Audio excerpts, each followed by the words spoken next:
ఈ పరిశుద్ధ దినమున మనమందరం కూడా ఈ రీతిగా కలుసుకొనడానికి దేవుడు అనుగ్రహించినటువంటి చక్కని సమయాన్ని బట్టి ముందుగా దేవాది దేవునికి కృతజ్ఞతాస్తుతులు వందనాలు చెల్లిస్తూ ఉన్నారు. అందరూ బాగున్నారు కదా? మరి ఈ రీతిగా మనమందరం కూడా సజీవుల లెక్కలో ఉండడానికి దేవుడు చూపిన అపారమైనటువంటి కృపను బట్టి దేవునికి వందనాలు చెల్లిస్తూ ఉన్నారు. మీ అందరికీ మరొకసారి ప్రభు అయిన యేసుక్రీస్తు నామమున నా యొక్క వందనాలు తెలియచేస్తూ ఉన్నాను. దేవుని యొక్క వాక్యం వినే గొప్ప తరుణాన్ని దేవుడు మనకు అనుగ్రహించినందుకు మరొకసారి దేవునికి కృతజ్ఞతాస్తుతులు వందనాలు చెల్లిస్తూ ఉన్నాను. పరిశుద్ధ గ్రంథంలో నుండి ఒక ప్రాముఖ్యమైనటువంటి వాక్య భాగాన్ని నేను చదివి కొన్ని మాటలు మీకు జ్ఞాపకం చేయాలని నేను ఉద్దేశిస్తూ ఉన్నాను. ఇవి చాలా ప్రాముఖ్యమైనటువంటి మాటలు. దయచేసి చాలా శ్రద్ధగా వినండి. ఈ మాటల ద్వారా మీరు ఆశీర్వదింపబడతారనేటువంటి సంగతి తెలియచేస్తూ ఉన్నాను. దేవునికి స్తోత్రం కలుగునుగాక.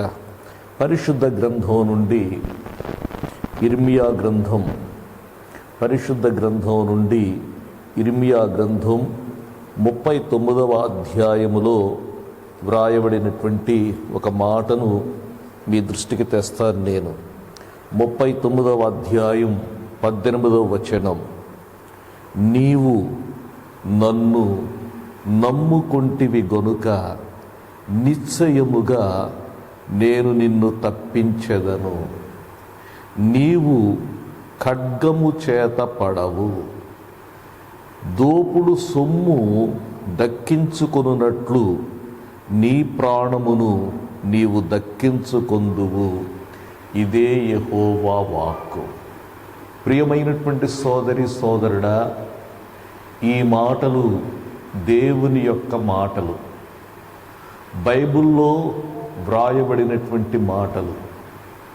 దేవుని మాటలు జీవము కలిగిన మాటలు. దేవుని మాటలు ఆత్మయ్యున్నటువంటి మాటలు. దేవుడు మాట్లాడుతూ చాలా చక్కని మాటలు ఈ వ్యక్తికి తెలియచేస్తూ ఉన్నాడు. ఏమంటూ ఉన్నాడు అంటే 39వ అధ్యాయములు అంటున్నాడు, నేను నిన్ను తప్పిస్తాను, దోపుడు సొమ్ము దక్కించుకున్నట్లు నీవు దక్కించుకుంటావు, నీ ప్రాణమును దక్కించుకుంటావు అనేటువంటి చక్కని మాటలు ఈ వాక్య భాగంలో మనం చూస్తూ ఉన్నాం. ఈ మాటలు ఎవరితో చెప్తా ఉన్నాడు అనేటువంటి ప్రశ్న మనం ఆలోచన చేసినట్లయితే దేవుని యొక్క వాక్యములో ఉంది. ఈ మాటలు ఎవరితో చెప్పాడంటే 38వ అధ్యాయం 7వ వచనములో ఆ వ్యక్తిని గూర్చి వ్రాయబడి ఉంది. రాజు బెన్యామీను ద్వారమున కూర్చుండి ఉండగా రాజు ఇంటిలోని కూషీయుడగు ఎబెద్మెలకు అను షంద్రుడు వారు ఇర్మియాను గోతిలో వేసిన సంగతి విని రాజు నగరిలో నుండి బయలు వెళ్ళి రాజుతో ఈలాగు మనవి చేశాను, రాజా, నా ఏలినవాడ, ఆ గోతిలో వేయబడిన ఇర్మియా అను ప్రవక్త ఎడల ఈ మనుష్యులు చేసినది యావత్తును అన్యాయం. అతడున్న చోటను అతడు ఆకలి చేత చచ్చును, పట్టణములోనైనను ఇంకను రొట్టెలేమియూ లేవు.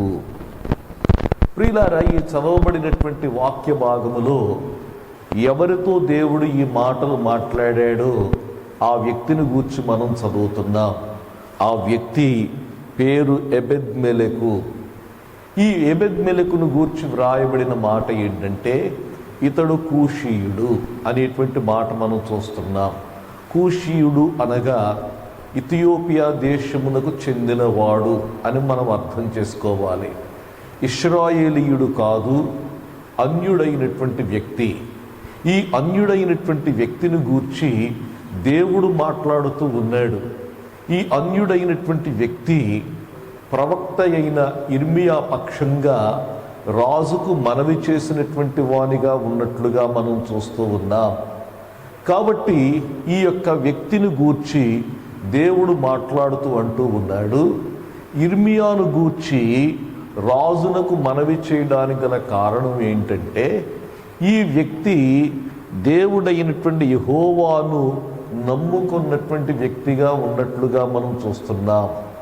నీవు నన్ను నమ్ముకొంటివి గనుక అనేటువంటి మాట 39వ అధ్యాయం 18వ వచనంలో మనం చదువుతున్నాం.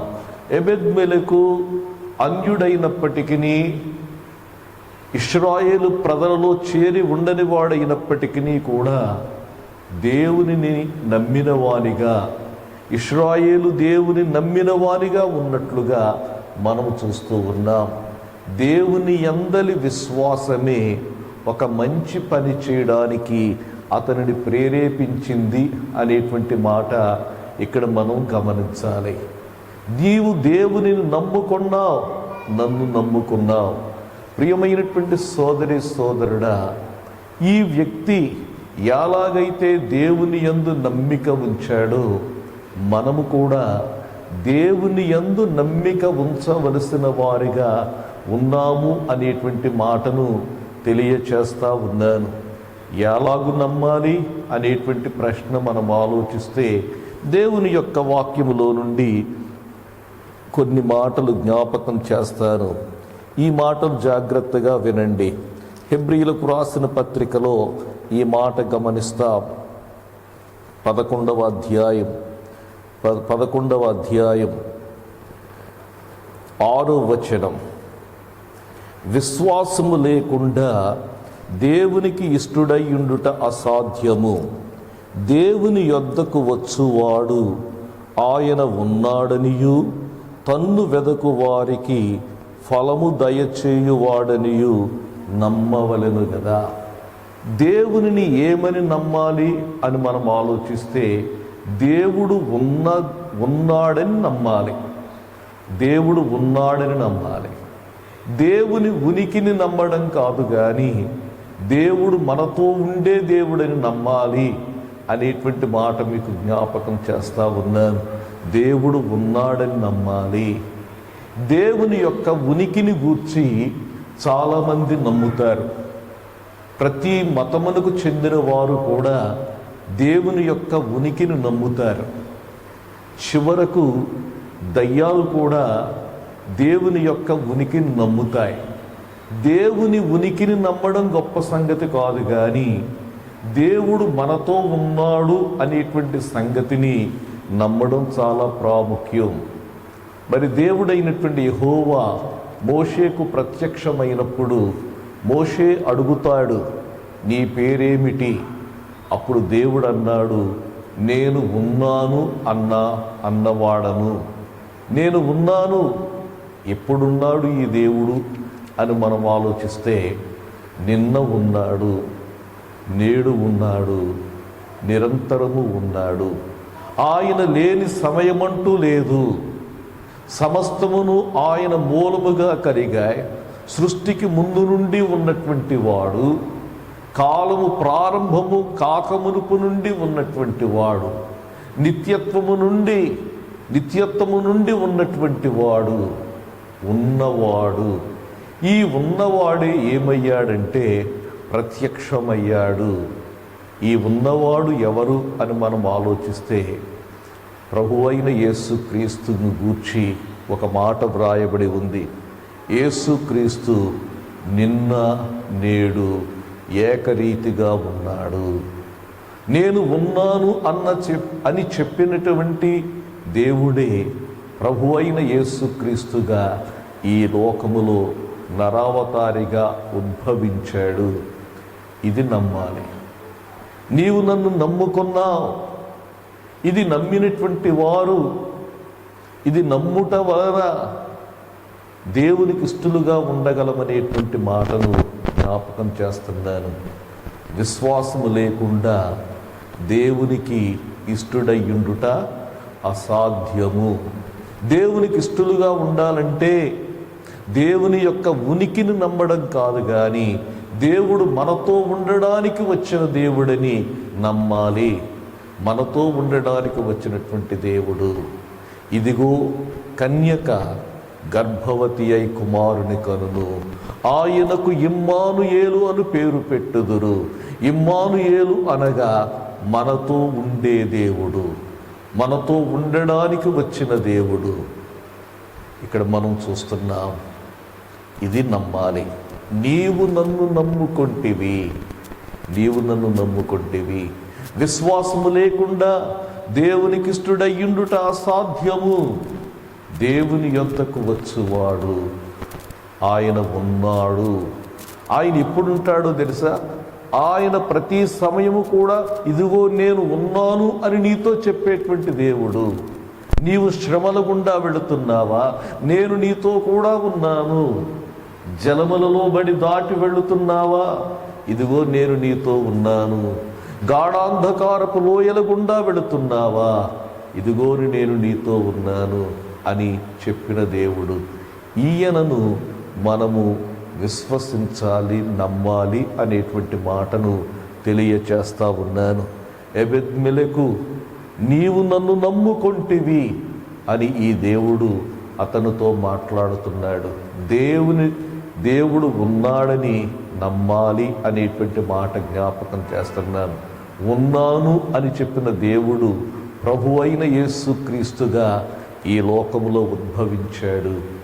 ఆయనను నీవు నమ్ముకున్నట్లయితే ఈ వాగ్దానం నీకు వర్తిస్తుంది. ఉన్నాను అన్న దేవునిని నమ్మాలి. రెండవ మాట మీకు జ్ఞాపకం చేస్తాను. దేవునిని ఏమని నమ్మాలి అని మనం ఆలోచిస్తే పరిశుద్ధ గ్రంథంలో నుండి ఒక చక్కని మాటను మీ దృష్టికి తెస్తాను. కీర్తనల గ్రంథం 26వ అధ్యాయం మొదటి వచనాన్ని నేను చదువుతున్నాను. యెహోవా, నేను యథార్థవంతుడనై ప్రవర్తించుచున్నాను, నాకు తీర్పు తీర్చుము. ఏమీయు సందేహపడకుండా యెహోవాయందు నేను నమ్మికయుంచి ఉన్నాను. నాకు ఇక ఏ విధమైనటువంటి అనుమానము లేదు, ఏ విధమైన సందేహము లేకుండా దేవా నేను నీ యందు నమ్మికయుంచి ఉన్నాను. అనుమానము లేకుండా, సందేహము లేకుండా నీ యందు నమ్మికయుంచి ఉన్నాను. ఆయనను గూర్చి సందేహపడని వారు ధన్యులండి. దేవునికి స్తోత్రం కలుగునుగాక. దేవుని వాక్యములో మరొక మాట మీకు జ్ఞాపకం చేస్తాను. మత్తయి సువార్త 11వ అధ్యాయములో వ్రాసినటువంటి మాటను నేను చదువుతున్నాను. మత్తయి సువార్త 11వ అధ్యాయం 6వ వచనం.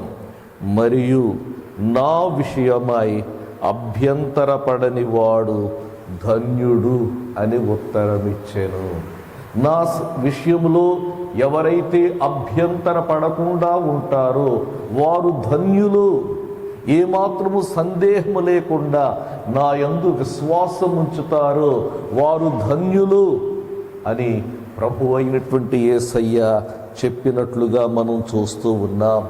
ప్రభు అయినటువంటి యేసయ్య జీవించి ఉన్నటువంటి కాలంలో అనేక మంది ఆయనను గూర్చి అనుమానపడ్డారు, సందేహించారు. నీవు క్రీస్తువా? నీవు క్రీస్తువైతే మాతో చెప్పు, ఎంతకాలం నీవు మమ్మను సందేహపెడతావని చెప్పి వారు ప్రశ్నించినట్లుగా మనము చూస్తూ ఉన్నాం. యోహాను సువార్త 10వ అధ్యాయం 24వ వచనం. యూదులు ఆయన చుట్టూ పోగై ఎంతకాలము మమ్మును సందేహపెడతావయ్యా, నీవు క్రీస్తువైతే మాకు చెప్పు అని చెప్పి వారు అన్నట్లుగా మనం చూస్తున్నాం. మాతో స్పష్టముగా చెప్పమన్నారు. అందుకు యేసు, నేను మీతో చెప్పి తిని గాని మీరు నన్ను నమ్మరు. నేను చెప్పాను, మీరు నన్ను నమ్మరు. కాబట్టి రెండవ మాట మీకు జ్ఞాపకం చేస్తా ఉన్నాను. ప్రభు అయినటువంటి యేసయ్యను గూర్చి ఏ విధమైనటువంటి సందేహము లేకుండా ఎవరైతే నమ్ముతారో వారు ధన్యులండి. ఒకరోజు ప్రభు అయినటువంటి యేసయ్య తన శిష్యులతో మాట్లాడుతూ ఈ మాట అన్నాడు, నన్ను గూర్చి ప్రజలు ఏమనుకుంటున్నారు? అప్పుడు వారు చెప్పారు, అయ్యా నీవు ప్రవక్తలలో ఒకడవనుకుంటూ ఉన్నారు, నీవు ఇర్మియా అనుకుంటున్నారు, నీవు బాప్తిస్మమిచ్చి యోహాను అనుకుంటూ ఉన్నారు.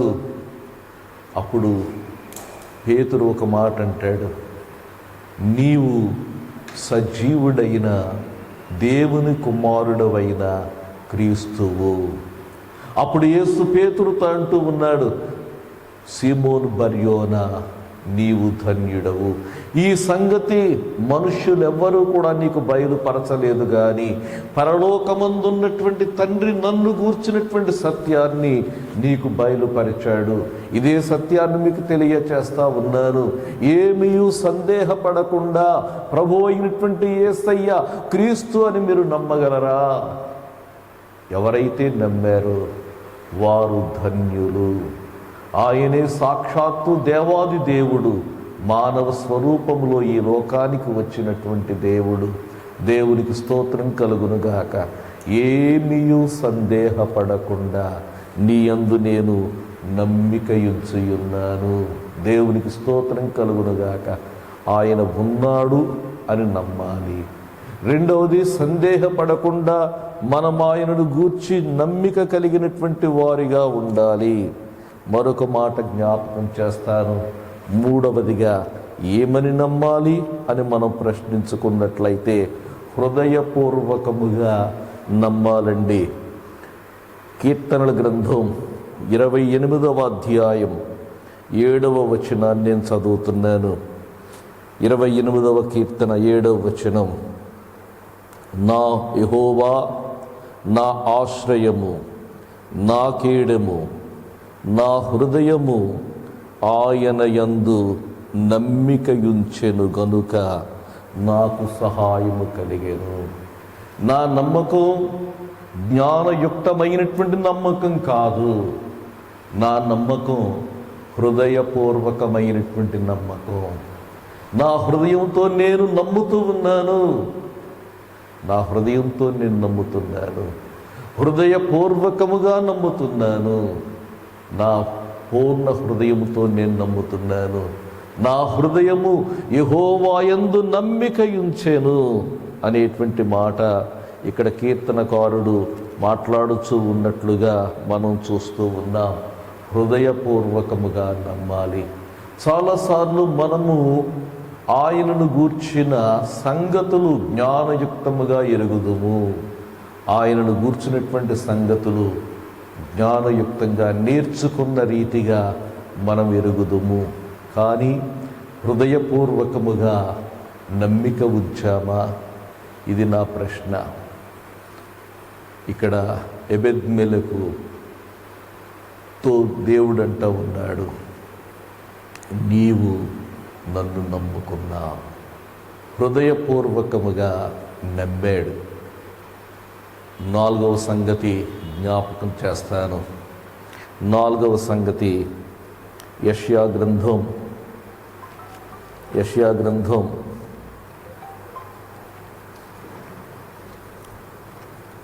30వ అధ్యాయములో 15వ వచనాన్ని నేను చదువుతున్నాను. ప్రభువును ఇశ్రాయేలు యొక్క పరిశుద్ధ దేవుడునగు యెహోవా ఎలాగు సెలవిచ్చుచున్నాడు, మీరు మరలి వచ్చి ఊరకుండుట వలన రక్షింపబడెదరు, మీరు ఊరకుండి నమ్ముకొనుట వలన బలము కలుగును. ఊరకుండండి, మీరేం కంగారు పడొద్దు. ఊరకుండండి,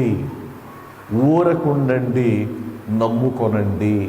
ఈ 2 మాటలు చెప్తా ఉన్నాడు. అక్కడ పరిస్థితి చూచినట్లయితే ఇశ్రాయేలు ప్రజలు, యూదావారు ఒక యుద్ధ పరిస్థితిలో ఉన్నారు. యుద్ధ పరిస్థితిలో ఉన్నటువంటి పరిస్థితుల్లో ఎవరి సహాయం కావాలా, ఎవరిని ఆశించాలని ఎదురు చూస్తూ ఉన్నటువంటి పరిస్థితుల్లో దేవుడు అంటా ఉన్నాడు, నన్ను నమ్ముకోండి, మీరు ఊరికే ఉండండి. మిమ్మల్ని మీరు కలదొక్కుకోవద్దు, మిమ్మల్ని మీరు కలదొక్కుకోవద్దు. చూడండి 2వ వచనంలో అంటాడు, 30వ అధ్యాయం 2వ వచనం, వారు నా నోటి మాట విచారణ చెయ్యక ఫరో బలము చేత తమ్మును తాము బలపరుచుకొనుటకు ఐగుప్తు నీడను శరణుజొచ్చుటకు ఐగుప్తునకు ప్రయాణము చేయుదురు. ఐగుప్తునకు ప్రయాణం వారు కలదొక్కుంటూ ఉన్నారు, కంగారు పడుతూ ఉన్నారు, కలవరపడుతూ ఉన్నారు, ఏం చేయాలో దిక్కుతోచని పరిస్థితిలో ఉన్నారు. యుద్ధ మేఘాలు దేశంపై క్రమ్ముకుంటూ ఉన్నాయి. శత్రు యొక్క భీతి, ఆ యొక్క వాతావరణం అంతా కూడా మిళితమై ఉన్నటువంటి పరిస్థితుల్లో దేవుడు మాట్లాడుతూ అంటూ ఉన్నాడు, ఊరికే ఉండండి, ఊరికే ఉండండి, నన్ను నమ్మండి చాలు, ఊరికే ఉండండి, నన్ను నమ్ముకోండి, ఊరక ఉండి నన్ను నమ్ముకోండి, మీకు బలం కలుగుతుంది. ఊరక ఉండి నమ్ముకోండి. దేవునికి స్తోత్రం కలుగునుగాక. ఈ రోజుల్లో పరిస్థితి మనం చూసినట్లయితే ప్రజలు కలవరపడిపోతూ ఉన్నారు, కంగారు పడుతూ ఉన్నారు, వాతావరణం అంతా కూడా భీతితో ఉన్నట్లుగా ఉంది. ఇలాంటి పరిస్థితుల్లో దేవుని బిడ్డలారా ఒక మాట జ్ఞాపకం చేస్తా ఉన్నాను. ఎబెద్మెలెకుతో దేవుడు అంటా ఉన్నాడు, నీవు నన్ను నమ్ముకున్నావు, ఊరకుండి నమ్ముకుందాం, మనకు బలము కలుగుతుంది, మనకు బలం కలుగుతుంది. 5వ సంగతి జ్ఞాపకం చేస్తారు, ఎలాగూ నమ్ముకోవాలి అనేటువంటి మాట మీకు జ్ఞాపకం చేయడానికి మరొక వచనాన్ని నేను చదువుతాను. మార్కు సువార్తలో వ్రాయబడినటువంటి మాట ఒకటి మీకు జ్ఞాపకం చేస్తాను. మార్కు సువార్త 5వ అధ్యాయం 36వ వచనం, యేసు వారు చెప్పిన మాట లక్ష్య పెట్టక నమ్మిక మాత్రముంచుమని సమాజ మందిరపు అధికారితో చెప్పాను. చాలండి ప్రియులారా, వ్రాయబడినటువంటి వాక్యములో మనం చూసినట్లయితే వారు చెప్పిన మాట లక్ష్య పెట్టక, వారేం చెప్పారు? ఈ సమాజ మందిరపు అధికారి దగ్గరకు వచ్చి ఒక మాట అంటున్నారు, నీ ఒక్కగానొక్క కుమార్తె చనిపోయిందయ్యా, ఇక ఏ విధమైనటువంటి నిరీక్షణ లేదు, బ్రతికే అవకాశం లేదు, బోధకుడు వచ్చినా ఏ విధమైనటువంటి ప్రయోజనము లేదు, ఎందుకు ఆయనను శ్రమ పెడతావు అని చెప్పి వారంటూ ఉంటే యేసు ఒక మాట చెప్పాడు, వారి మాటను లక్ష్య పెట్టొద్దు, వారి మాటను లక్ష్య పెట్టొద్దు. ప్రియులారా, ఈ రోజున మనకు వినబడేటువంటి వార్తలను లక్ష్య పెట్టి భయకంపితులమవుతూ ఉన్నాం, మనకు వినబడేటువంటి సంగతులను లక్ష్య పెడుతున్నాం. అయితే లక్ష్య పెట్టవలసిందేంటో తెలుసా?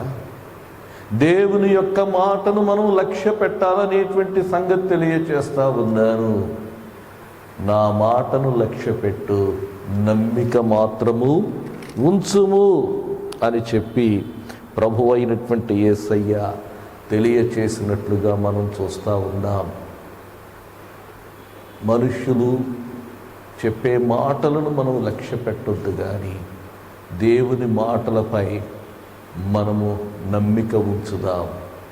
ఇక్కడ మనం చూస్తూ ఉన్నాం, ఎబెద్మెలెకుతో దేవుడు మాట్లాడుతుంటూ ఉన్నాడు, ఎబెద్మెలెకు నీవు నన్ను నమ్ముకున్నావు, నీవు నన్ను నమ్ముకున్నావు. ఎబెద్మెలెకు యొక్క నమ్మకం ఏం చేసిందో తెలుసా? ఎబెద్మెలెకు ఇర్మియాకు సహాయం చేయడానికి అతనిని ప్రోత్సాహపరిచింది. ఇతడు ఒక అన్యుడు, దేవుని ప్రజలలో ఉన్నటువంటి వాడు కాదు. అక్కడ పరిస్థితి మనం చూసినట్లయితే ఆ దేశములో ఇర్మియాకు సహాయం చేసేటువంటి వారు ఏ ఒక్కరూ కూడా లేరండి. ఇర్మియాకు సహాయం చేసేటువంటి వారు ఏ ఒక్కరూ లేరు. కానీ ఎవరునూ ఊహించని రీతిగా, ఎవరి తలంపులకు అందని రీతిగా దేవుడు ఒక అన్యుడైనటువంటి వ్యక్తిని వాడుకున్నట్లుగా మనం చూస్తూ ఉన్నాం. చాలాసార్లు మనం సహాయము ఎక్కడి నుండి వస్తుందని మనం అనుకుంటాము, అక్కడ నుండి మనకు సహాయము రాదు. మనము అనుకొనని రీతిగా దేవుడు సహాయం చేస్తాడనేటువంటి సంగతి ఈ సందర్భంగా జ్ఞాపకం చేసుకోవాలి. మనము ఊహించని రీతిగా దేవుడు సహాయం చేస్తాడు. ఈ రోజున యావత్ భారతదేశమంతా కూడా సహాయము కొరకు ఎదురు చూస్తూ ఉంది.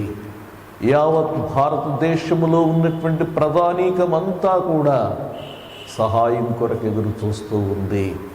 అయితే నేను ఒక మాట జ్ఞాపకం చేస్తాను. దేవుడు తనను ఆశ్రయించిన వారికి అద్భుతమైన ఆశ్చర్యకరమైన సహాయమును పంపగలడు. మీకు ఒక మాట జ్ఞాపకం చేస్తా ఉన్నాను. ఈ భూమికి పునాది వేయబడక మునుపే నీవు ప్రభువైన యేసుక్రీస్తునందు విశ్వాసం ఉంచిన వాడిగా ఉంటే ఆయన నీ కొరకు చేసిన ప్రతి ఏర్పాటు కూడా నీవు అనుభవపూర్వకంగా నీవు చూడగలవు అనేటువంటి సంగతి జ్ఞాపకం చేస్తూ ఉన్నాను. దేవునికి స్తోత్రం కలుగునుగాక. అతడు దేవుని యందు నమ్మిక ఉంచిన వాడేమో. అతడు ఏం చేశాడో తెలుసా? ఇర్మియాకు సహాయం చేశాడు. దేవునికి స్తోత్రం కలుగునుగాక. ఇర్మియాకు సహాయం చేశాడు కాబట్టి దేవుడు ఒక మాట అబెద్మెలకుతో అంటా ఉన్నాడు. ఏమంటున్నాడంటే, నీవు నన్ను నమ్ముకున్నావు, నమ్ముకొని నా సేవకునికి సహాయం చేశావు కాబట్టి నేను నిన్ను తప్పిస్తాను, నేను నిన్ను తప్పిస్తాను. దేవునికి స్తోత్రం కలుగునుగాక. నిన్ను ఎవరూ తప్పించలేరు.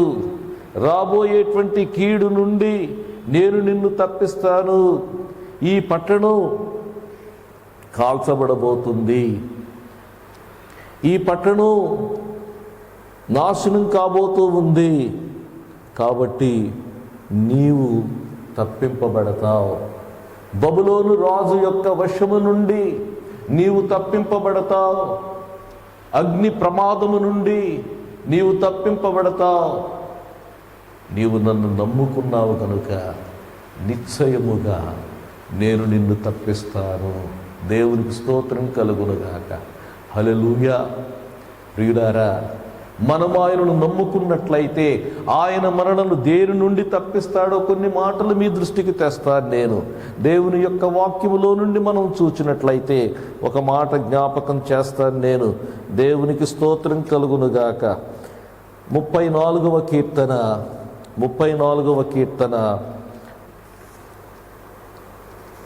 4వ వచనం.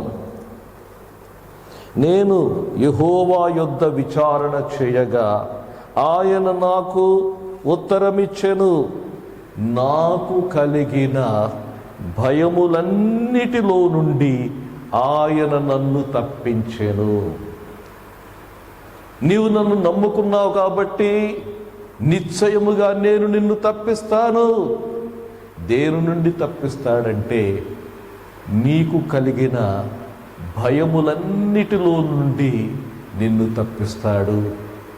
ఈ రోజున మానవాళి చాలా భయముతో ఉంది. ఈ రోజున మనం చూస్తూ ఉన్నాం, ఈ సెకండ్ వేవ్ అయిన తర్వాత మరొక థర్డ్ వేవ్ వస్తుందని భయపడుతూ ఉన్నారు. పరిస్థితులు ఎలాగుంటాయో అని చెప్పి భయపడుతూ ఉన్నారు.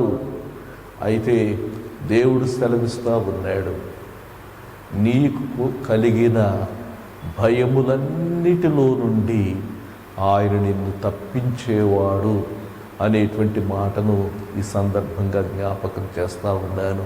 ప్రియమైనటువంటి సహోదరుడా, సహోదరి, దేనిని గూర్చి నువ్వు భయపడుతూ ఉన్నావు? దేనిని గూర్చి భయపడుతూ ఉన్నావు?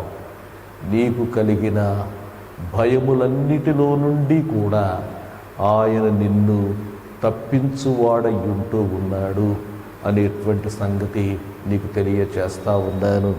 దేవునికి స్తోత్రం కలుగునుగాక. రెండో మాట తెలియచేస్తాను. మరణము నుండి తప్పిస్తాను అని వాగ్దానం చేశాడు. కీర్తనల గ్రంథం 68వ కీర్తనలో వ్రాయబడినటువంటి ఒక మాటను నేను చదువుతూ ఉన్నాను. 68వ కీర్తన 20వ వచనం చదువుతూ ఉన్నాను. దేవుడు మా పక్షమున పూర్ణ రక్షణ కలుగచేయు దేవుడయ్యున్నాడు. మరణము తప్పించుట యెహోవా వశము. మరణము తప్పించుట యెహోవా వశము. ఆయనే నిన్ను మరణము నుండి తప్పించగలిగినటువంటి దేవుడు అనేటువంటి మాటను ఈ సందర్భంగా మీకు జ్ఞాపకం చేస్తూ ఉన్నాను. మరొక మాట మీకు చదువుతూ ఉన్నాను. 56వ కీర్తన 11వ వచనాన్ని నేను చదువుతున్నాను. నేను దేవుని యందు నమ్మికయుంచియున్నాను, నేను భయపడను. నరులు నన్నేమి చేయగలరు? 12వ వచనం, దేవా నీవు మరణములో నుండి నా ప్రాణమును తప్పించి ఉన్నావు. దేవా మరణములో నుండి నా ప్రాణమును తప్పించి ఉన్నావు. మరొక మాట జ్ఞాపకం చేస్తాను. దేవునికి స్తోత్రం కలుగునుగాక. పరిశుద్ధ గ్రంథం నుండి మరొక మాట జ్ఞాపకం చేసుకుందాం. 33వ కీర్తన 18వ వచనం, వారి ప్రాణమును మరణము నుండి తప్పించుటకును, కరువులో వారిని సజీవులనుగా కాపాడుటకును యెహోవా దృష్టి ఆయన యందు భయభక్తులు గల వారి మీదను, ఆయన కృప కొరకు కనిపెట్టుకొని వారి మీదను నిలుచుచున్నది. దేవునికి స్తోత్రం కలుగునుగాక. దేవుడు ఎబెద్మెలకుతో మాట్లాడుతూ అంటూ ఉన్నాడు, నీవు నన్ను నమ్ముకున్నావు కాబట్టి నేను నిన్ను తప్పిస్తాను. నేను నిన్ను తప్పిస్తాను. దేని నుండి తప్పిస్తాడు? అతనికి కలిగిన భయములన్నిటి నుండి తప్పిస్తాడు. దేని నుండి తప్పిస్తాడు? మరణము నుండి తప్పిస్తాడు. 3వ మాట మీకు జ్ఞాపకం చేస్తాను. ఉగ్రత నుండి తప్పించువాడయ్యుంటూ ఉన్నాడు. తెస్సలోనికైలకు రాసిన మొదటి పత్రికలో ఈ మాట మనం గమనిస్తాం.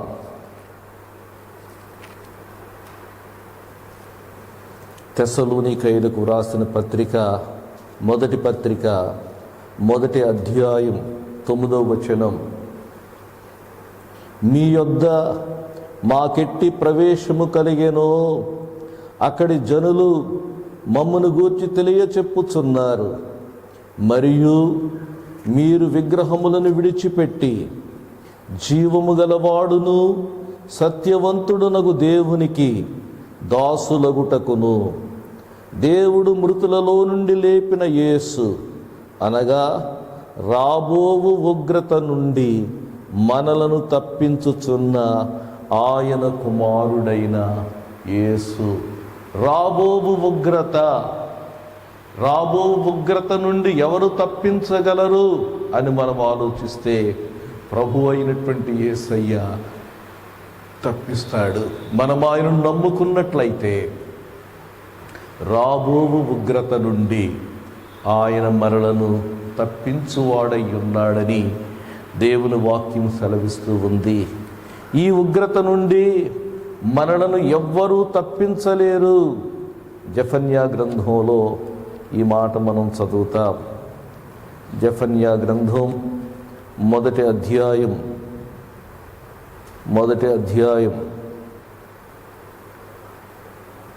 18వ వచనం, యెహోవా ఉగ్రత దినమున తమ వెండి బంగారములు వారిని తప్పింపలేకపోవును.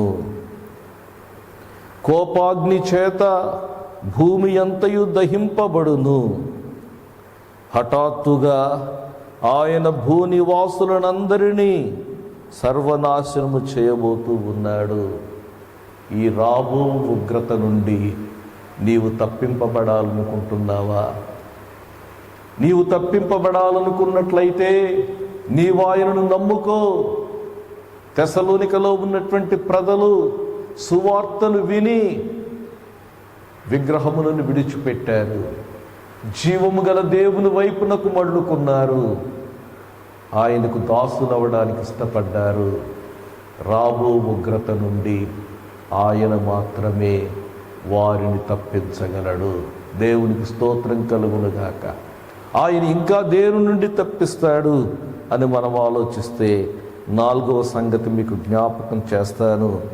ఆపత్కాలమున ఆయన నిన్ను తప్పించువాడయ్యున్నాడు అనేటువంటి మాటను మనం చూస్తూ ఉన్నాం. 41వ కీర్తన 1వ వచనం, బీదలను కటాక్షించువాడు ధన్యుడు, ఆపత్కాలమందు యెహోవా వానిని తప్పించును.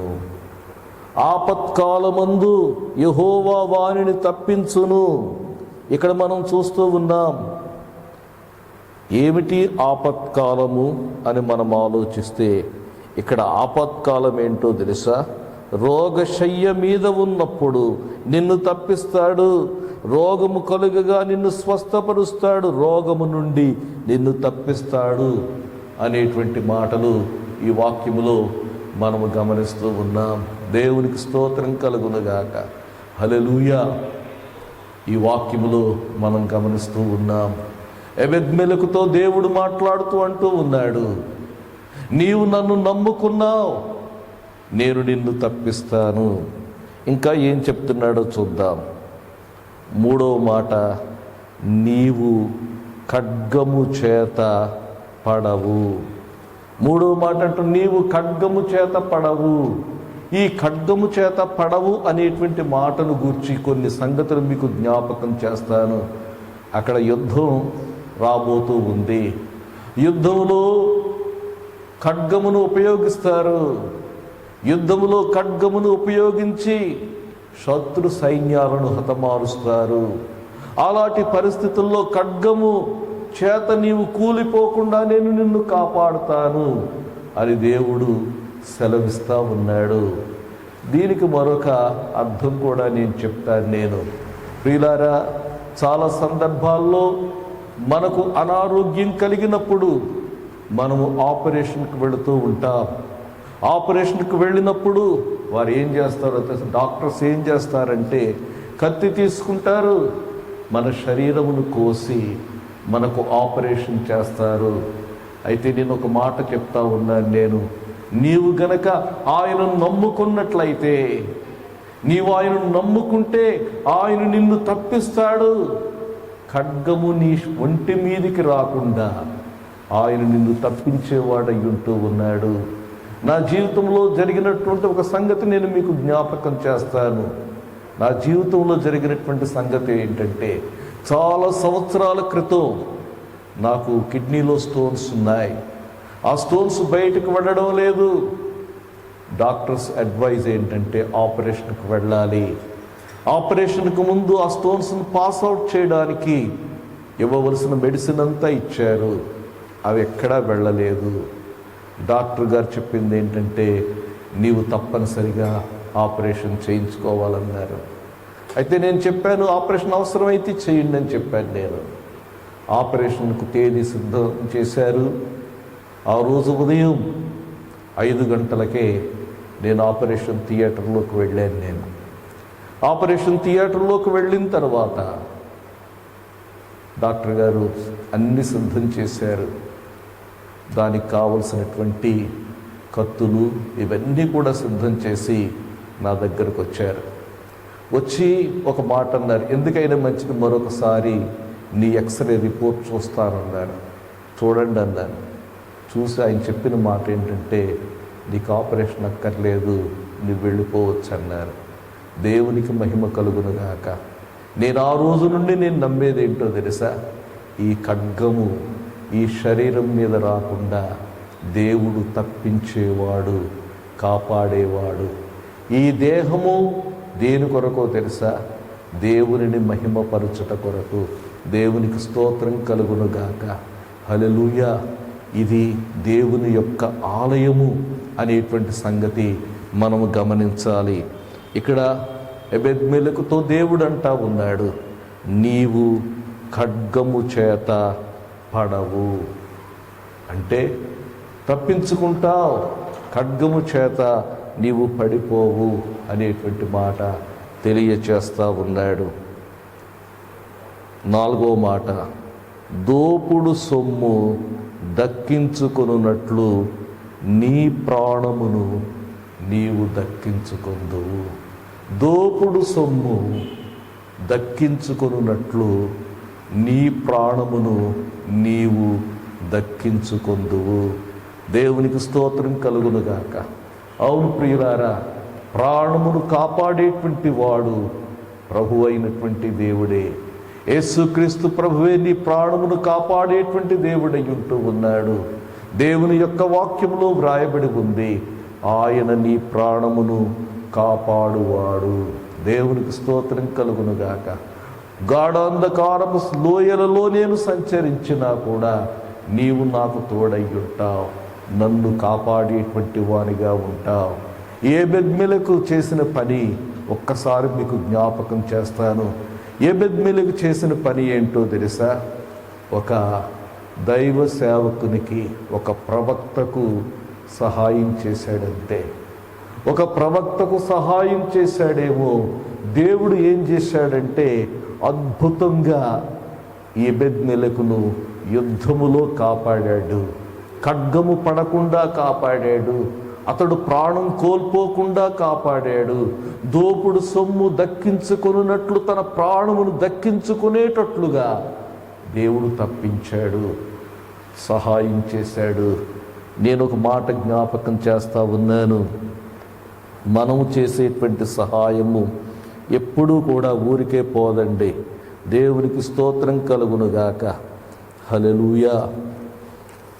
హెబ్రీలకు రాసిన పత్రిక 6వ అధ్యాయం 10వ వచనంలో ఈ మాట మనం చూస్తూ ఉన్నాం. హెబ్రీ 6:10. మీరు చేసిన కార్యం, ఏమి కార్యం చేశారు వాళ్ళు? మీరు పరిశుద్ధులకు ఉపచారము చేసి, పరిశుద్ధులైనటువంటి వారికి ఉపచారము చేశారు. చేసి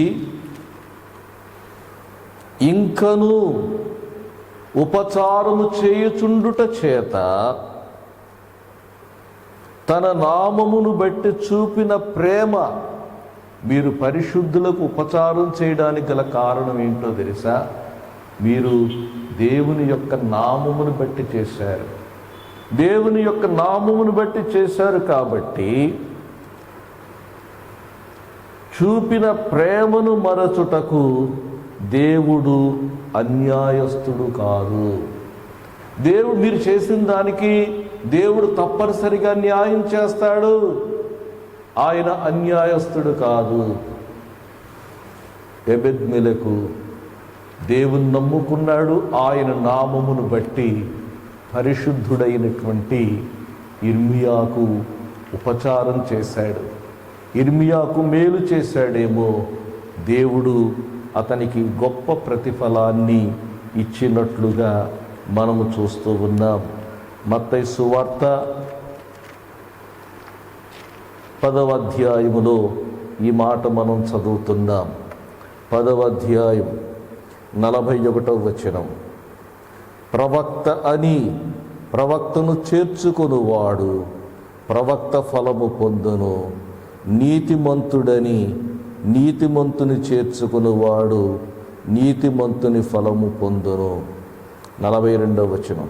మరియు శిష్యుడని ఎవడు ఈ చిన్నవారిలో ఒకనికి గిన్నెడు చన్నీళ్లు మాత్రము త్రాగనిచ్చునో వాడు తన ఫలము పోగొట్టుకొనడని నిశ్చయముగా మీతో చెప్పుచున్నాను. దేవునికి స్తోత్రం కలుగునుగాక. ప్రియమైనటువంటి సోదరి సోదరుడా, దేవుడు ఎబెద్మెలకుతో మాట్లాడినటువంటి మాటలు మీకు జ్ఞాపకం చేస్తున్నాను. ఆయన యందు నమ్మిక ఉంచుదాం. ఆయన యందు నమ్మిక ఉంచినప్పుడు ఆయన మనల్ని తప్పించువాడై ఉంటూ ఉన్నాడు. ఆయన మన ప్రాణము దోపుడు సొమ్మును దక్కించుకునేటట్టు చేసేవాడై ఉంటూ ఉన్నాడు. ఆ రీతిగా ఆ కృప దేవుడు మనకు అనుగ్రహించునుగాక. దేవుడి మాటలు దీవించునుగాక. ఆమేన్.